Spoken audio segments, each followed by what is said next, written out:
E quantas vezes a gente vem aqui na igreja cantar sobre Ele, falar sobre Ele, e Ele está no nosso meio, porque a sua presença enche o templo. Vamos lá, onde 2 ou 3, este lugar. Deus está neste lugar.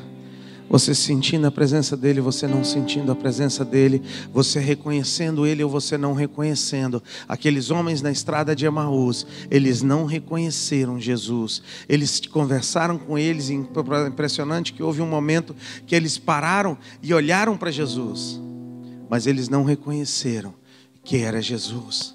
E quantas vezes nós temos nessa caminhada, nós estamos falando sobre Ele, nós estamos correndo, nós estamos falando sobre Ele, conversando sobre Ele, cantando sobre Ele. Às vezes a gente vem na reunião, na casa dEle, e não reconhecemos que Ele está neste lugar. E saímos daqui da mesma forma que nós entramos, e saímos daqui do mesmo jeito que nós entramos, por causa da religião. Nós falamos também que a religião é uma falsa sensação, a religião te dá uma falsa sensação de salvação. Ela te dá um falso sentimento de que você está salvo. Então a religião, ela vem com um conjunto de regras, um conjunto de coisas que você tem que fazer para que você possa alcançar a sua salvação. E aí você entra nesse espírito de religião. Então se você fizer tantas orações, se você ler tantos versículos da Bíblia, se você fizer isso ou aquilo, você é salvo. Mas a salvação não tem nada a ver com isso. Isso tudo são consequências de uma vida de uma pessoa que é salva. A salvação é Cristo em nós, a esperança da glória. A salvação é um encontro pessoal com Deus. A salvação é entregar a sua vida para Jesus. A salvação é entregar a sua vida totalmente a Ele. Isso é uma salvação. Não tem nada a ver com um conjunto de regras. Não tem nada a ver. Pastor, o que o crente pode fazer? O crente pode fazer tudo. Paulo disse, posso todas as coisas, mas nem tudo me convém. Eu posso. Mas aí os pastores, e talvez a gente com medo do povo ouvir isso, e sair. Ô Júnior, cadê aquela calça bonita sua, Júnior? Nunca mais você usou ela. Ô Júnior, começar a mandar você vir mais tarde para você poder andar usar ela. E de repente, então E cara, a cirurgia essa semana já? Cirurgia quando? Agora? Estenda as tuas mãos ali, vamos abençoar a vida do pastor Fabiano. Deus, nós declaramos uma cirurgia tranquila, debaixo da graça e da proteção do Senhor. Será o Senhor operando e não os médicos, será o Senhor fazendo e não os médicos. E nós declaramos um tempo ali, ó Pai, em nome de Jesus, abençoado. Toda tentativa do inimigo, toda seta do inimigo seja lançada no abismo em nome de Jesus. E nós declaramos uma recuperação saudável. Ó Pai, nada de complicações, nada de problemas depois, pós-cirurgia. Nós declaramos toda e qualquer tentativa de Satanás lançada no abismo, os teus anjos ali, guardando e protegendo o teu servo. Em nome de Jesus. Amém. É tanta coisa que a gente vai esquecendo dessas coisas. Eu estou levando... Basta cada dia o seu mal, né? Estou resolvendo um problema de cada dia e a gente esquece de planejar mais para frente. Mas então, de repente, nós vimos tudo isso, nós vimos tudo isso que nós estávamos falando sobre a questão de estarmos aqui. Vimos também domingo passado e sábado passado sobre o ladrão na cruz. Os dois estavam no mesmo lugar, com a mesma oportunidade. Os dois tinham o mesmo passado praticamente, os dois tinham um passado errado. Mas um alcançou salvação, o outro não alcançou salvação. Não é o fato de você estar na igreja que vai mudar alguma coisa. O que vai mudar é a tua atitude em relação a Jesus. O que vai mudar é a tua atitude, a atitude do teu coração em relação a tudo que você tem ouvido. A tua atitude no seu coração em relação a tudo isso. Isso é que vai fazer a diferença. Não é você vir aqui e assistir um culto e sair da mesma forma, mas é vir aqui e entender que Deus está neste lugar e a sua presença está aqui e sair daqui de uma forma diferente. É deixar que Deus toque na sua vida, que Deus te revigore, que Deus te fortaleça. Porque a Bíblia diz quão bom e agradável é que os irmãos estejam porque ali a bênção de Deus está sobre este lugar. A bênção de Deus está sobre este lugar. A atitude de Deus está sobre este lugar. Você querendo ou não, a bênção de Deus está sobre este lugar. A atitude agora, quem vai receber? Depende. Como aquela mulher do fluxo de sangue, quando ela toca em Jesus, e Jesus vira para os discípulos e fala, quem me tocou? Ele olha e fala, ei, que isso, você está doido? Tanta gente está te tocando, você vem me perguntar quem te tocou. Mas ele disse, alguém me tocou de uma forma diferente. Alguém chegou aqui e passou por aquela porta de uma forma diferente. E que essa seja uma igreja que toque em Deus de uma forma diferente. Essa seja uma igreja onde tenha homens e mulheres que toquem na presença de Deus de uma forma diferente. E que encontrem com Deus de uma forma diferente. Mas quando eu pensava e eu meditava durante essa semana sobre a última palavra para fecharmos a série. Semana que vem o pastor Celso vai estar pregando aqui. Ele queria sair de manhã já para Ribeirinho. Eu falei, não, você tem domingo de manhã também. Ele vai estar lá sábado à noite e domingo de manhã aqui. Creio pela fé, profetizo. Mas quando eu meditava sobre isso, uma das coisas que veio no meu coração, uma das coisas que bateu muito forte no meu coração, é que a forma que você vê a pessoa vai determinar a forma que você se aproxima de uma pessoa. É ou não é verdade? A forma que você vê ela, a forma que você olha para ela, a forma que você vê essa pessoa, isso vai determinar a forma com que você se aproxima dela. De repente você vê uma pessoa, de repente você vê aquela pessoa séria, você vê aquela pessoa toda séria ali, isso vai determinar a forma que você vai chegar perto dela. Você vai chegar um pouco mais sério, mais calado. É ou não é verdade? É ou não é verdade? Ah, pensei que eu estava sozinho aqui na igreja. Isso me preocupa. Estamos juntos aí. Não vai não, que Deus ordena a bênção quando a gente está junto. Não vai embora não. Ei, então, de repente, nós determinamos e nós criamos um conceito sobre aquela pessoa. E às vezes nós, então, criamos um conceito. Eu não estou falando sobre que podemos determinar ele antes, que torna-se um preconceito, não um conceito de rejeição. Preconceito é outra coisa. Eu estou dizendo, é um conceito prévio de uma pessoa. E quantas vezes eu e você já criamos um conceito sobre alguém, e depois de um tempo, depois de alguns meses, ou quando você conhece aquela pessoa, você vê que ela não é nada daquilo que você pensava que ela era. Quantos já passaram por isso? Levanta a mão. É ou não é verdade? Às vezes a gente tem uma imagem, tem uma ideia da pessoa, né, Thaís? Você pensa que ela é de um jeito, e conforme você vai se aproximando, às vezes você pensa que ela é snob, ou às vezes você pensa que ela é chata, ou às vezes você pensa que não, ela é muito barulhenta, ou às vezes ela é isso, ou ela é aquilo. A gente forma preconceitos, não uma questão de rejeição, mas uma questão de um conceito pré-determinado sobre alguém. E esse conceito que nós formamos, anterior à pessoa, qual seria uma expressão para isso? Mas é preconceito, não sei, você entendeu? Porque não é um preconceito de rejeição, é um conceito anterior que você faz de alguém. Então você olha, às vezes uma pessoa gordinha, você já acha que ela come muito. Mas pode ser como o Ronaldinho, que as tireoides. Pode ser que ela gosta muito de fruta, né? E ela é gordinha por um acaso.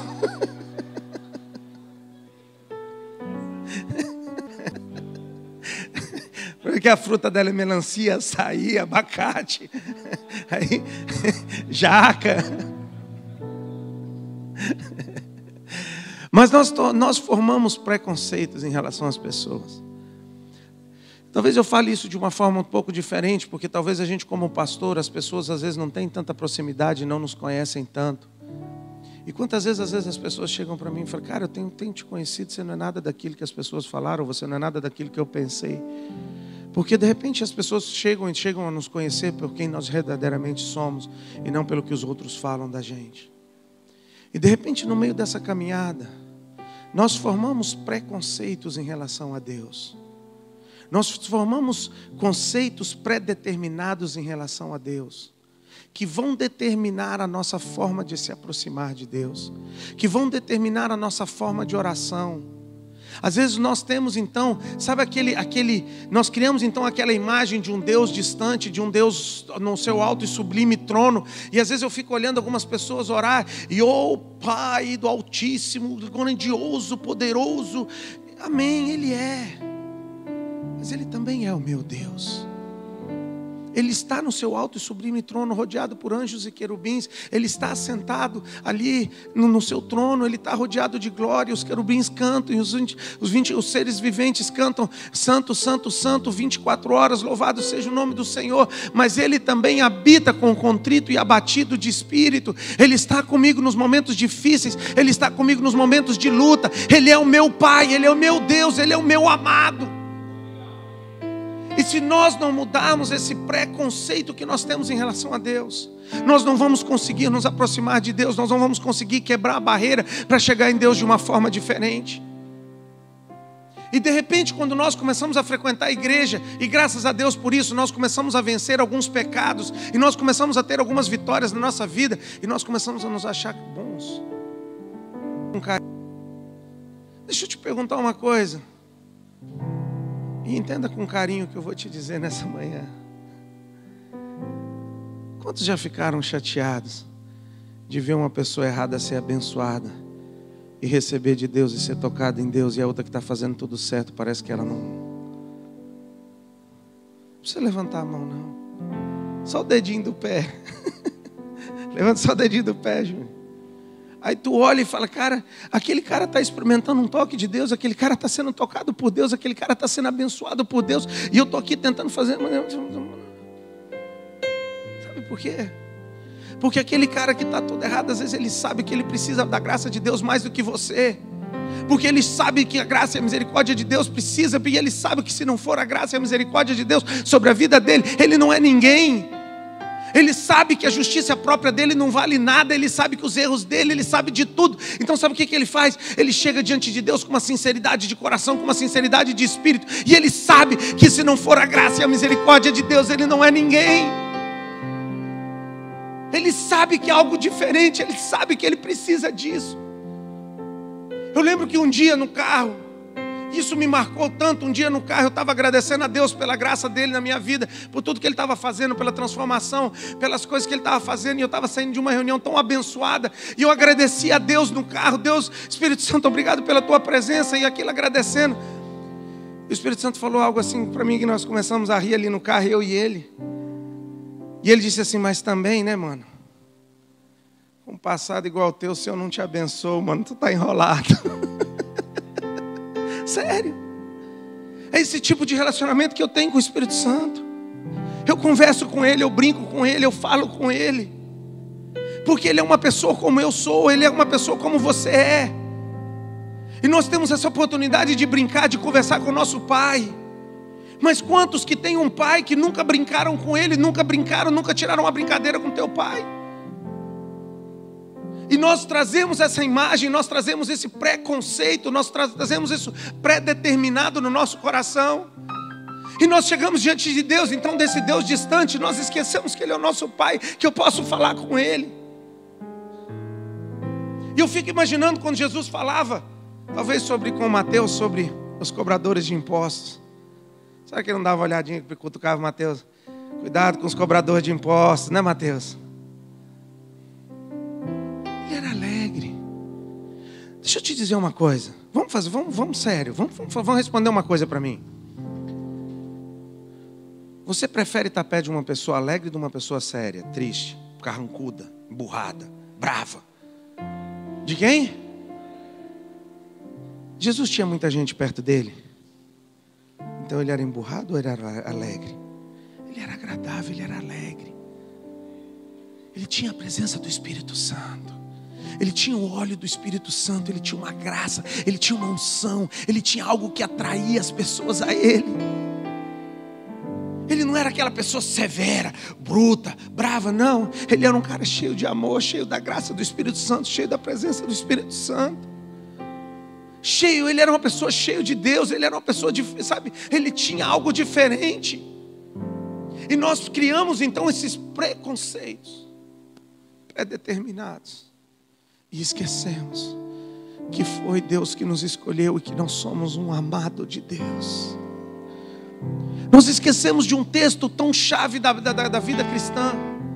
Talvez um dos textos mais importantes da Bíblia. João 3,16. Quem sabe de cor? Levanta a mão. Diga aí, Senhor. Por quê?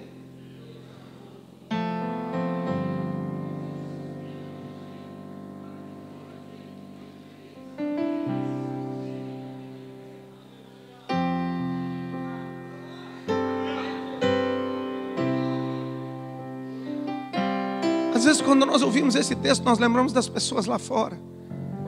Quando nós ouvimos esse texto, nós pensamos, eu tenho que evangelizar. Não, eu aqui, todo errado, todo cheio de problemas, todo cheio de defeitos, mas eu sou um amado do meu Deus.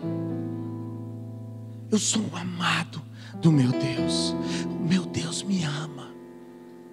E nós temos que entender esse privilégio de sermos amados por Ele. Nós temos que entender e nós temos que mudar esse preconceito, essa predeterminação que nós temos da ideia desse Deus distante, desse Deus severo, desse Deus longe, e trazermos a nós uma revelação de um Deus verdadeiro, de um Deus vivo e de um Deus presente, de um Deus que estarei convosco todos os dias, até a consumação dos séculos. Nunca te deixarei, nunca te abandonarei. Nós precisamos trazer essa revelação dentro do nosso coração. Nós precisamos que isso saia da nossa cabeça e isso entre no nosso coração. Nós precisamos acordar de manhã, Alberto, e saber que indiferente de qualquer coisa, a graça e a misericórdia de Deus se renovou sobre a nossa vida. Indiferente de qualquer coisa, a graça e a misericórdia de Deus se renovou sobre a tua vida a todas as manhãs. Não porque você merece, não porque você é bonitinho, não por causa disso, ou porque você esteve no culto ontem, não. Porque a graça e a misericórdia de Deus se renova sobre as nossas vidas a cada manhã. Sabe por quê? Porque Ele prometeu. Ele prometeu. Porque diz a palavra que a chuva cai sobre o justo e sobre o injusto. A chuva cai sobre o justo e sobre o injusto. E nós esquecemos então no meio da caminhada dessa graça e desse amor de Deus. Entramos num sentimento de religião seco, vazio. Nós entramos num sentimento tão distante, tão vazio, tão seco, tão distante de Deus. Deixa eu te mostrar uma coisa. Abre comigo em João.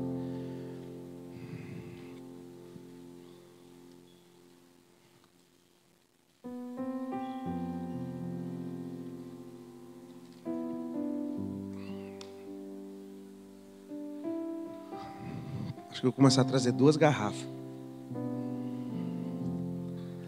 Vou dar uma melhorada naquele som da chácara, ver se não acaba tanto com a minha garganta. João 15:13. Tem que pedir para uma revelação para o pessoal do som também. João 15:13.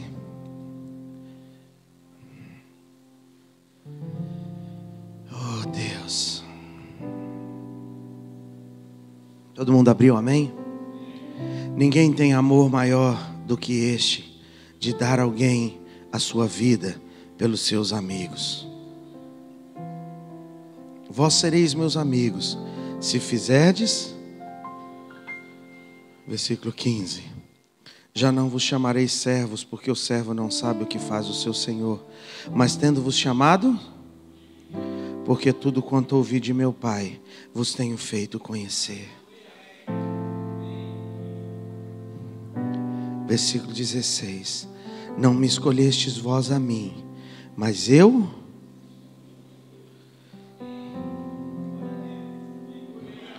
olha para a pessoa que está do seu lado aí, sério, e diga para ela: deixa eu te contar um segredo.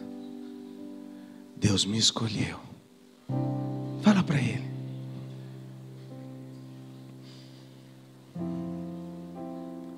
Deus me escolheu.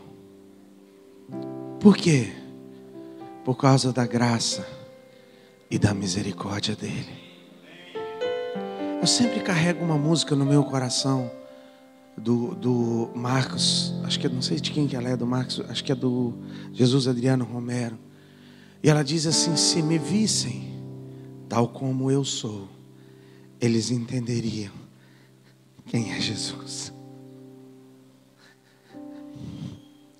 Se vocês tivessem ideia do tamanho das lutas e das dificuldades, de tudo que nós enfrentamos, vocês entenderiam que se estamos de pé, não é não, Salim, é por causa da graça e da misericórdia do nosso Senhor.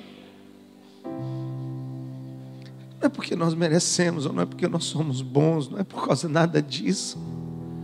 Porque pelo contrário, não, André, nós estamos cheios de erros, cheios de defeitos. Eu estava escolhendo um vídeo essa semana, a gente estava arrumando alguns vídeos novos aí para a mídia. E quando eu passei por um vídeo diz assim: nós não somos perfeitos. Eu falei: põe esse vídeo aí, não quero nem saber o que está no resto, porque essa é a realidade. Nós não somos perfeitos. Nós somos um grupo de pessoas que a tal qual Deus alcançou debaixo da graça e da misericórdia de Deus. Nós somos um grupo de pessoas que nós nunca podemos esquecer que estava com a pitu na mão. Mas a graça e a misericórdia de Deus nos alcançou e nos tirou de onde ela nos tirou. E nos tem feito assentar em lugares celestiais, em lugares chiques, lugares bons. Tem nos dado o melhor da terra. Mas não porque nós merecemos, mas por causa da graça e da misericórdia de Deus. E nós precisamos mudar esse conceito que nós temos de Deus. Nós precisamos ver e entender que não é, sabe, porque uma oração tua não foi atendida, que Deus é mau. Aí sabe o que tem acontecido com a igreja hoje? Eu falava isso ontem sobre a história da igreja. Então nós entramos num período da história da igreja que o que valia eram os milagres. Aí tinha 7 dias de campanha, lembra, Zezinho? Era, toda igreja que você passava era uma faixa. 7 dias de campanha de Jeová, da muralha, de não sei do que, de Jericó, de não sei da onde. Cai as muralhas, cai não sei o que, 7 dias de campanha não sei da onde. E a igreja entrou nesse movimento, porque o que valia eram os sinais. O que valia eram os milagres estarem acontecendo. Mas só que deixa eu te dizer uma coisa: o mesmo Deus que faz é o mesmo Deus que não faz. Mas isso não muda a atitude e o amor dele que ele tem por você. Deixa eu te perguntar uma coisa, Júnior. Você faz tudo que teus filhos querem? Por quê? Porque vira uma bagunça. E imagina se Deus fosse atender todos os nossos pedidos. Agora isso muda o amor que você tem por eles? Não muda. Não muda. Lembra o que eu tenho te dito? Deus nos dá o natural para que nós possamos entender o sobrenatural de Deus. Deus nos dá o natural para que nós possamos entender o sobrenatural. Da mesma forma que às vezes você tem que dizer não para o teu filho, Deus tem que dizer não para ti. Mas isso não muda o amor e a misericórdia dele por ti. Porque quando você estiver numa necessidade, quem pula primeiro na tua frente é teu pai e tua mãe. Quem é o primeiro que cuida de você é teu pai e tua mãe. E a Bíblia diz que ainda que a mãe negar o seu filho, eu não negarei a vós o meu amor, diz a palavra de Deus. Ainda que a mãe negar o seu filho, eu não negarei a vós o meu amor. Meu Deus do céu, como nós podemos ser filhos de um Deus tão grande, de um Deus tão poderoso, de um Deus tão amoroso, de um Deus tão misericordioso, e vivemos tão distante dele? Como nós podemos ser esses filhos de um Deus tão grande, Deus tão cheio de amor? Como o filho pródigo, escolhemos viver no mundo lá fora, escolhemos as pessoas, achamos que os amigos são melhores do que Deus. Preferimos contar os nossos problemas para os amigos, que depois jogam na mídia social, que depois divulgam, que depois contam para os outros, do que entrar no teu quarto e contar os teus problemas para quem sabe e quem vai resolver. Para quem nunca vai abrir com ninguém, para quem nunca vai te trair, para quem nunca vai te deixar, para quem te escolheu. Devido à vida missionária que a gente levou, eu nunca fui bom em esportes. Nunca fui bom em nenhum esporte. E era tão ruim, rapaz, quando a gente ia ser escolhido, quando ia escolher o time. Não precisa levantar a mão quem já passou por isso. Mas aí vai escolhendo o time, você vai ficando por último no banco. Ou você tem que ser o cara que forma o time, ou tu vai ser o último. Aí já não, eu formo o time. Só para não ficar o dono da bola. Ou senão você tem que trazer a bola, né?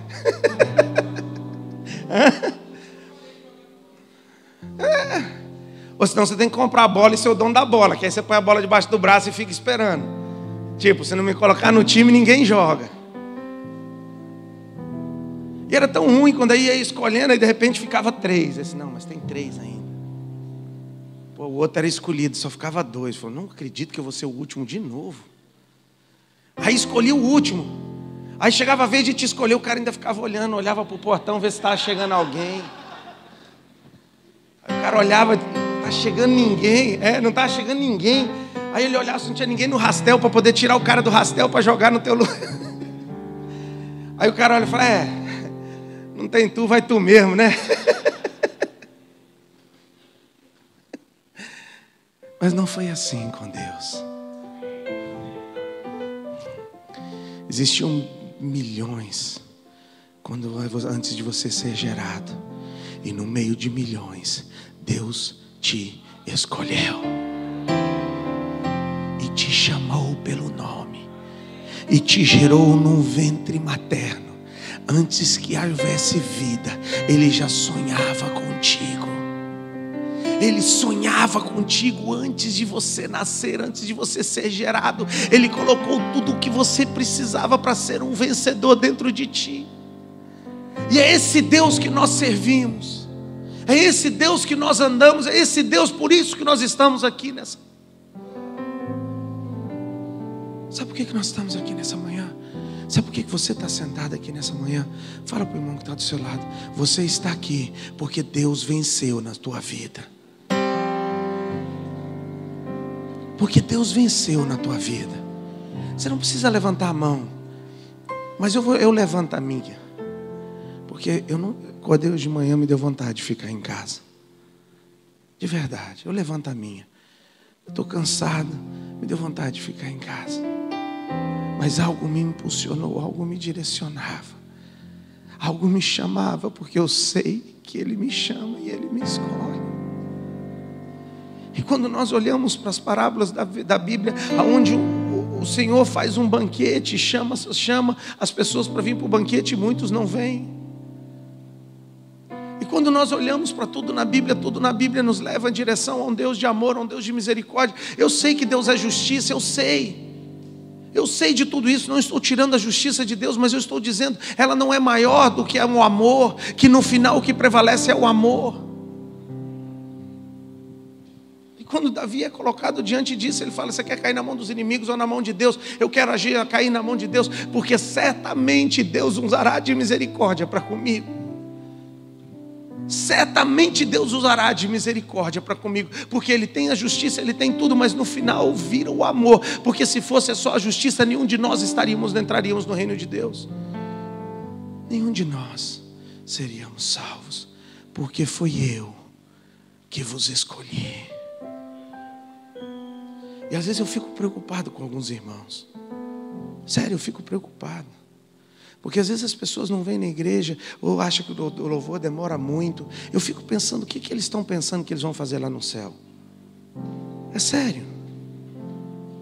Às vezes eu fico preocupado, vida, com algumas pessoas. Eu fico pensando, como é que ela pensa que vai ser lá no céu? Você acha que ela vai ficar lá na casa dela, enquanto os outros estão adorando 24 horas? Não estou afim de ir lá hoje. Não, esse negócio de todo dia lá adorar. Não, eu vou ficar aqui em casa. Ei, para. Deixa eu te dizer uma coisa.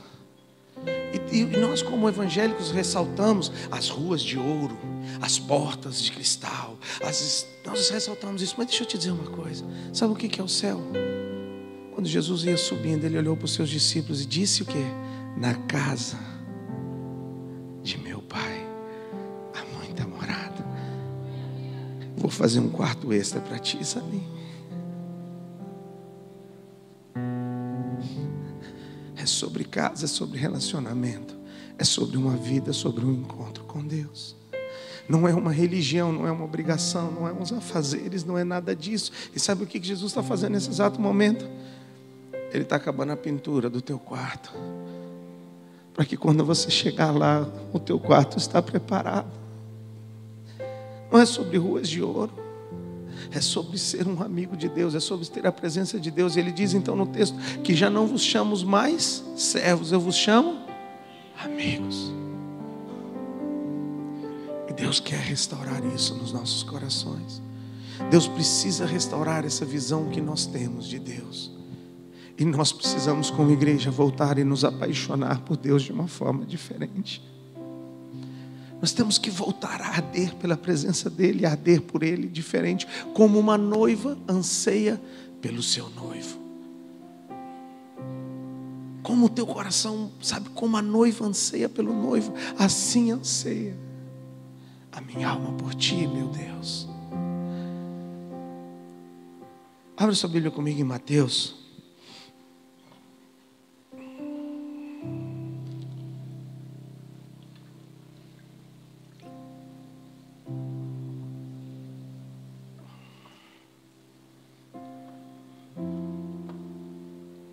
botar um pratinho aqui, mano. Tá dando água aqui embaixo. Mateus 16.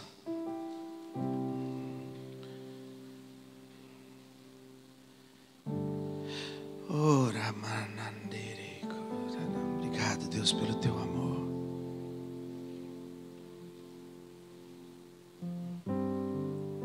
Sabe o que mais me impressiona no amor de Deus? É que nós achamos que nós podemos conquistar Ele. É sério. Bruno, sabe uma das coisas que mais me chama a atenção nesse amor de Deus? Nós achamos que nós podemos conquistá-lo. Se eu te perguntar uma coisa, tem alguma coisa que o Benício pode fazer para que você o ame mais ou menos? Porque você ama. É da mesma forma que você olha para Ele, Deus olha para ti com um amor incondicional, com um amor sem igual, com um amor disposto a dar a sua própria vida por amor a você. Deixa eu te dizer uma coisa, eu amo vinho novo. Eu amo vinho novo. Mas eu não daria a vida de nenhum dos meus filhos por vocês. Não dá. Mas Ele deu a vida do seu filho por amor a mim. Você, socorro, pelo amor de Deus, vamos parar de passar uma imagem errada de Deus. Vamos parar de falar de Deus o que Ele não é. Vamos parar, eu estou te pedindo, vamos parar. Então ele diz no versículo, Mateus 16, 13. Chegando Jesus à região de Cesareia de Filipe, perguntou aos seus discípulos: que dizem os homens ser o Filho do Homem? E respondeu-lhes: uns dizem João Batista, outros Elias, e outros Jeremias, e outros um dos profetas. E eu acho que hoje, quando nós perguntarmos lá fora, qual é a visão que você tem de Deus, qual é a visão que nós temos mesmo dentro da igreja, nós vamos ter opiniões diferentes. Nós vamos ter opiniões diferentes, nós vamos ter achômetros diferentes, nós vamos ter convicções diferentes. E ele diz então no texto, ele perguntou: e vós, versículo 15, perguntou a eles: e vós o que dizem que eu sou? Os discípulos podiam ter respondido da primeira vez. Simão Pedro respondeu: tu és o Cristo, o Filho do Deus vivo. Respondeu-lhe Jesus: bem-aventurado és tu, Simão, filho de Jonas, pois não foi carne nem sangue que te revelou, mas o meu Pai que está nos céus. E o que eu quero te dizer nessa manhã é que não é pela carne, não é pelo sangue, mas nós como igreja precisamos de uma revelação verdadeira de quem Deus é. Isso não vai ser conseguido aqui na igreja, isso não vai ser conseguido através de um sermão. Nós vimos isso durante esse mês. Nós vimos que aquelas pessoas tinham passado, esses discípulos, eles tinham visto a multiplicação dos pães, eles tinham passado por muitas situações, eles já tinham visto milagres, eles já tinham visto as coisas acontecer. Então não é um milagre que vai te mudar, não é um milagre que vai te mudar, não é um sermão que vai te mudar. Quando aqueles homens na estrada de Emaús, eles estiveram com Jesus, Jesus explica para eles, nós vimos isso no sábado passado, Jesus explica para eles tudo o que deveria acontecer. Resolveu? Não. Quando que resolveu, Salim? Quando os seus olhos foram abertos e eles entenderam e eles viram quem era Jesus. E o meu desafio para ti nessa manhã, e o que eu quero te lançar de desafio nessa manhã, é que Deus possa abrir os teus olhos espirituais e trazer uma revelação espiritual de quem Deus é. Porque eu posso ficar aqui, gemer e pregar e espernear e fazer o que eu quiser fazer e nada vai adiantar. Eu posso ficar aqui te pregando e falando e nada vai adiantar. Sabe por quê? Porque eu já estive em reuniões e saí da mesma forma. Mas enquanto essa revelação não sair daqui e cair aqui no teu coração, enquanto você não entrar no teu quarto e dizer: Deus, eu quero te conhecer, Eu quero te conhecer por quem tu verdadeiramente és, não pelo que as pessoas têm dito, não porque as pessoas têm falado. Eu quero te conhecer. Eu quero ter um encontro verdadeiro contigo. E a palavra diz que não foi carne nem sangue, mas o Pai que está nos céus que revelou isso. E que Deus traga essa revelação para nós. Que Deus nos traga essa revelação nos últimos dias, porque a Bíblia diz que nos últimos dias o amor de muitos se esfriarão. E de repente nós temos visto isso. Sabe, Socorro, quando nós olhamos para trás, quantos que vinham conosco e já não correm mais. Tem um hino da Igreja Batista que fala isso. Quantos que corriam bem e já não mais comigo vão. E o hino continua dizendo: e quantos que correm, mas também frios e sem amor estão. Quantos que a religião tomou o lugar do verdadeiro cristianismo? Quantos? Que tudo se tornou uma obrigação, tudo se tornou um conjunto de regras e de obrigação. E nós perdemos a essência do cristianismo, que é Cristo em nós, a esperança da glória. Nós perdemos essa revelação e essa relação com o nosso amigo Espírito Santo. Nós perdemos essa relação com o nosso Pai. Nós perdemos essa relação com aquele que nos escolheu. E deixa eu te dizer uma coisa, só para terminar.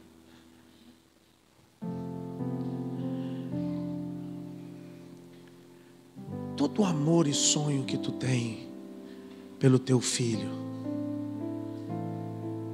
quer dizer que ele vai obedecer e que ele vai cumprir tudo, Jaime?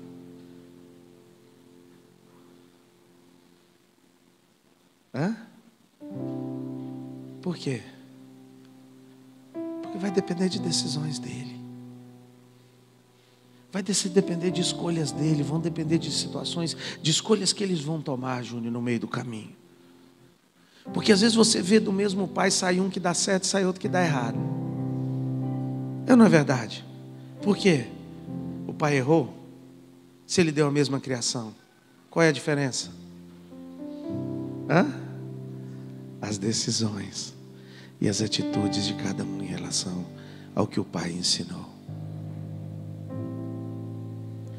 Deixa eu te dizer uma coisa. Para de culpar Deus. Foram as decisões que nós tomamos que nos trouxeram até aqui. E como aquele filho pródigo, nós precisamos voltar a um relacionamento com Deus e dizer: Deus, eu pequei contra os céus e contra o Senhor. Eu tratei o Senhor como eu não deveria, eu tratei o Senhor como eu não deveria, eu tive uma imagem errada do Senhor, eu tomei decisões que eu não deveria tomar, fui por caminhos que eu não deveria ir, eu afastei de forma que eu não deveria afastar. Deus, eu errei, me perdoa e traga-me uma revelação pessoal de quem Tu és. Leva-me de volta ao primeiro amor, leva-me de novo a arder pela Tua presença, leva-me de novo a ser apaixonado por Ti, leva-me de novo aonde Tu és o primeiro na minha vida, leva-me de novo àquele lugar que Tu és o centro de tudo, leva-me de novo a buscar primeiro o reino de Deus, para que todas as outras coisas me sejam acrescentadas. Deus, leva-me de novo, Deus. Leva-me de novo, porque nós temos pecado como igreja contra Ti e contra os céus. Nós temos colocado as outras coisas em primeiro lugar. Nós temos colocado dinheiro, trabalho, amizades, relacionamentos. Nós temos deixado Deus em segundo lugar, e isso tem pago um preço terrível. Mas Ele nos chama e Ele ainda nos escolhe mesmo assim. Tinha tantos outros que poderiam fazer melhor. Por que Ele nos escolheu? Porque Ele nos ama. Porque Ele nos ama. Porque Ele nos ama. E que Deus restaure uma igreja nos últimos dias, porque diz a palavra que nos últimos dias o amor de muitos se esfriarão. Mas alguns ainda haverá um remanescente fiel, ainda haverá uma igreja que arde, ainda haverá um grupo que arde, ainda haverá um grupo que não se curvou diante de Baal, ainda haverá um grupo que vai ser jogado na fornalha de fogo, mas ali na fornalha de fogo Deus estará com eles. Ainda vai haver um grupo que marcha contra a multidão, ainda vai haver uma igreja, um povo, uma nação, um povo separado, apaixonado por Deus, que não se curvou diante da religião, que não se curvou diante das ofertas do mundo, que não se curvou diante das propostas e das coisas que o mundo nos ofereceu, mas ele guardou firme a promessa, ele guardou apaixonado, ele ainda colocou Deus em primeiro lugar. Ainda haverá esse povo, e que Deus nos levante como este povo. Vamos ficar de pé.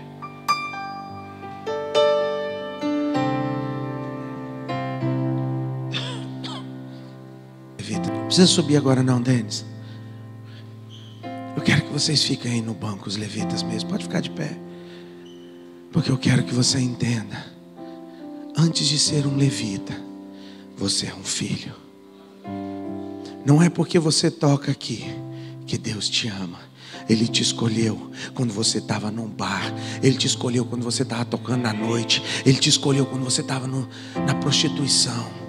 Ele te escolheu quando você estava lá no Locomotiva, quando você estava ali na bagunça. Foi ali que os olhos de Deus passaram sobre ti, e Ele disse: eu vou mudar a história desse homem. Ele veio de um casamento bagunçado, veio de uma família destruída, veio de um monte de bagunça que nem sabe quantos irmãos tem, mas ele será um pai, ele será um profeta, ele será um líder para essa geração. Eu vou levantar o Júnior de onde ninguém acredita e vou fazer dele um profeta para a minha nação. Foi lá que Deus te escolheu. Seja apaixonado por Ele, queima pela presença dEle, queima pela graça dEle, e peça a revelação de Deus. Não foi carne nem sangue que pode fazer isso por você, mas é Deus que pode fazer. Comece a orar aí agora onde você está. Comece a pedir isso nessa noite, nessa manhã. Comece a pedir isso nessa manhã. Comece a pedir que Deus te revele. Não posso orar por você, é uma revelação pessoal, não é carne nem sangue, é uma coisa espiritual, é você e Deus.